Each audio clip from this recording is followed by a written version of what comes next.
en el interior de los fluidos se puede detectar presiones. Y esto lo podemos ver en este experimento acá. Aquí tenemos un tubo de NU, un manómetro, que tiene un líquido que contiene un colorante.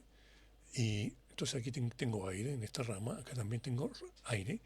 Y esta rama de acá está conectada mediante un tubo plástico a un tubo de vidrio que tiene una forma de L. Entonces yo puedo subir o bajar esto. Entonces lo que este experimento me está mostrando es que cuando yo introduzco el tubo bajo esta profundidad de agua, hay una presión, porque aquí tenemos una diferencia de altura entre estas dos ramas. Y este gráfico de acá nos muestra la medición de la presión. Está calculada ahora. Esta diferencia de altura se llevó a kilopascales, o sea, miles de pascales, con la profundidad. Entonces, cuando este tubito se hunde a 5 centímetros, tenemos, bueno, o a 4 centímetros tenemos una cierta presión que se produce, y cuando lo hundo más, a 8 centímetros tengo una presión más grande, y cuando lo hundo más todavía, a 12 centímetros tengo una presión todavía mayor, y así hay una relación lineal. Mientras más hundo, mientras más profundamente me sumerjo con este tubo de vidrio, mayor es la presión de sumergiendo. Esta presión entonces, que aumenta en función de la profundidad y que se debe al peso de que el fluido ejerce sobre el punto donde yo estoy midiendo, le llamamos presión hidrostática. La presión hidrostática, y uno puede, entonces en un punto determinado, dentro de un fluido, este punto P, yo tengo una presión que depende exclusivamente de la altura, o de la profundidad a la cual estoy midiendo esto, o sea, quiero decir, por la altura de la columna de fluido que está sobre este punto. El peso de esta columna de fluido es lo que genera esta presión en este punto, y esta presión aparece en todas partes por donde uno la mire, en la misma, porque solamente depende en este punto de la profundidad donde está puesto. Y uno puede derivar fácilmente, deducir que esta presión, la presión hidrostática, es igual, corresponde a este producto ρ, la densidad de este fluido, expresada en kilogramos por metro cúbico, por G, la aceleración de gravedad, y por H, que es la profundidad al punto, digamos, en que al cual estamos haciendo referencia. Esto entonces es la presión hidrostática. Y depende solamente de la densidad. Mientras más denso el fluido, mayor va a ser la presión hidrostática. Y depende de la profundidad también en que se mida. Mientras más profundo, mayor la presión. Ok, entonces podemos preguntarnos si el fluido es agua, ¿cuál es la presión hidrostática? 1,5 metros de profundidad. Bueno, va a ser 1000, que es la densidad del agua en 1000 kilogramos por metro cúbico, por 10, y por H, que es la profundidad, sería 1,5. Sería la presión hidrostática a 1,5 metros de profundidad, que serían 15.000 pascales, que llamamos 15 kilopascales. ¿Okay? Muy bien.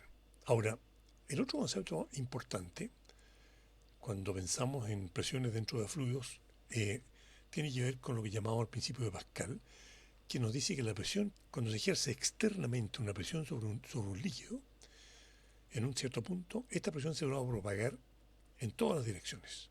Eso pasa, por ejemplo, cuando uno aprieta un pomo que contiene pasta de dientes, uno está apretando acá, sin embargo lo que uno ve es que la pasta fluye de acá. Nos parece sumamente natural, porque estamos acostumbrados a esto, pero en realidad esto es una expresión del principio de Pascal, porque esta presión que uno aplicó acá se transmite internamente dentro de todos los puntos dentro del pomo, y también aparece acá, entonces haciendo que este fluido, la pasta dental, se desplace sobre el cepillo.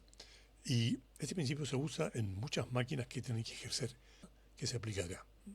Y por ejemplo, aquí lo podemos ilustrar esto rápidamente, contestando esta pregunta de cómo una persona logra levantar un auto.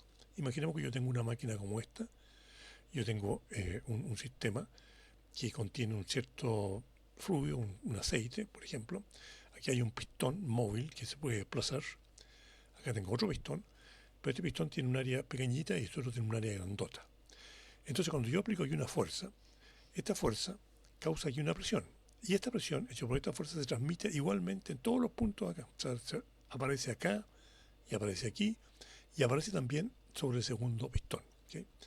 Entonces, en todas las partes del sistema tengo la misma presión. O sea, la presión en el pistón 1 es igual a la presión en el pistón 2. Lo llegué a decir que como P es igual a P1 igual a F1 partido por A1 y P2 igual a F2 partido por 2, yo tengo esta relación entre las fuerzas y las áreas. Y entonces si el área 2, como es acá, es mayor que A1, la fuerza total que aparece en este pistón es más grande que el área de acá. Perdón, esto es F2, no F1, y un error acá. Por ejemplo, si el área de este pistón es 10 veces mayor al de acá, entonces la fuerza F2 va a ser igual a 10 veces la fuerza F1. ¿Okay? De este modo, haciendo fuerzas comparativamente pequeñas en este pistón chico, uno puede ejecutar fuerzas grandes en el pistón grande. ¿Okay? Y esta es la base de operación de muchas máquinas que tienen que hacer una fuerza relativamente grande. Ok, y entonces, esto significa que como normalmente los fluidos están expuestos a la presión de la atmósfera, entonces esta presión se va a transmitir a todos los puntos dentro de un fluido. ¿Okay? Entonces, supongamos que yo tengo un vaso que tiene un fluido, la presión de la atmósfera se ejerce en la... Bueno, al mismo tiempo yo tengo, además de la presión de la atmósfera, tengo la presión hidrostática. Si yo tengo aquí un sistema que mide la presión, yo tengo una presión hidrostática cero en la superficie, un poquito mayor a una cierta profundidad, más grande a una profundidad mayor todavía, y todavía más grande a una profundidad mayor. Y entonces la presión total que tengo dentro del sistema en realidad está hecha de estas dos presiones, porque por un lado tengo la presión de la atmósfera que se reparte en todas las partes del sistema, son estas flechitas chicas que tenemos acá, aparecen en todas partes, y además de ella tengo la presión hidrostática. Entonces, normalmente la presión que uno siente al interior de un fluido va a ser la suma de estas dos presiones. Por un lado, la presión de la atmósfera, P sub 0, que va a aparecer en todas partes dentro del sistema, y por otro lado, la presión causada por el peso de las columnas de fluido, que depende de la profundidad en donde uno esté midiendo. Entonces, pensé que generalmente P va a ser igual a P0 más ρ, más la presión hidrostática, que es ρ por G por A. Ok, aquí tenemos otra aplicación del concepto de presión. Supongamos que se inserta una aguja en una vena del brazo de un paciente y para introducir entonces en el paciente una cierta solución fisiológica. Hay una bolsa que contiene la solución y entonces la idea es que esta solución fisiológica se introduzca en la sangre vía esta aguja que está puesta acá. ¿Okay? Entonces, desde luego aquí está todo sujeto a la presión atmosférica, la bolsa de plástico está sujeta a la presión atmosférica y también el cuerpo de la persona, de modo que en la vena está ya la presión de la atmósfera. Ok, ahora, sabemos que la presión manométrica dentro de la vena es de 5.980 pascales. ¿Okay? Esa es la presión que tenemos ahí. Entonces la pregunta es, ¿a qué altura tengo que colgar esta bolsa de modo que el fluido fisiológico entre a la sangre? Bueno, aquí tenemos un juego de dos presiones. Por un lado tengo la presión, en la puntita de la aguja tengo por un lado la presión de la sangre, que es de 5.980 pascales, y por otro lado tengo la presión de el peso de toda esta columna de fluido, ¿okay? Que depende de esta altura y de la densidad de este fluido.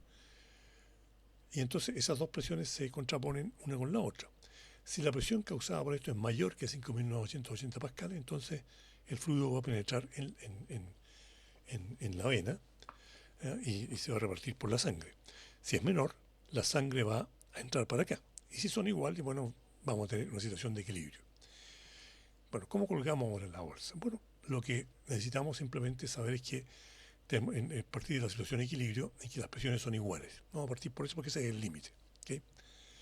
Entonces, en la situación de equilibrio, las presiones en la punta de la aguja son las mismas, la presión de la vena y la presión del fluido. Y la presión de la vena es la presión manométrica, 5.980 más la presión atmosférica, porque la presión se ejerce dentro de las personas también. Y acá, en la misma punta de la aguja, la presión del fluido va a ser igual a también la presión atmosférica que está aplicada sobre la bolsa, más la presión causada por el peso de toda esta columna de fluido. la presión hidrostática, que es ρ por G por H.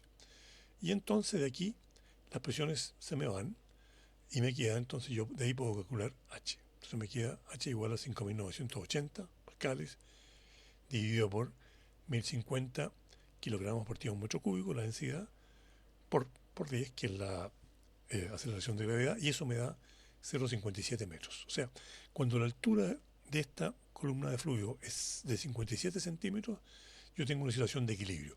De modo que para que entre, tengo que ponerla más arriba de 57 centímetros. ¿Qué tan arriba? Eso va a depender de la rapidez con la cual queramos que el fluido penetre en la sangre. ¿Okay? Pero ese es un tema ya de flujos que tiene que ver con la parte final del curso, y eso lo vamos a ver después. Entonces, en resumen, podemos decir que los fluidos, esto no lo dije, pero al principio los fluidos son todos aquellos materiales que se deforman o se mueven bajo la acción de una fuerza, o un estrés, una presión. ¿Okay? Y cuando los fluidos fluyen, bueno, ¿qué cosas son fluidos? Desde luego los gases y los líquidos son todos fluidos, pero no son los únicos fluidos que existen, son los más simples. Y los fluidos fluyen, o sea, se mueven entre dos puntos, cuando entre esos dos puntos existe una diferencia de presión. Siempre van a fluir de mayor a menor presión. Y entonces, si nos metemos dentro de los fluidos, vamos a encontrar una presión que incluye, bueno, la presión hidrostática, que es la presión causada por la columna de, por el peso de la columna de fluido que hay sobre un cierto punto, y ese peso va a depender de la densidad del fluido. Mientras más denso el fluido, mayor la presión en ese punto, y va a depender de la profundidad. Mientras más profundo, mayor la presión. Bueno, también normalmente los fluidos van a estar sujetos a la presión de la atmósfera, y esa presión entonces también va a aparecer al interior del fluido. Y en las máquinas vamos a tener una presión de origen externo cuando hagamos una fuerza sobre el pistón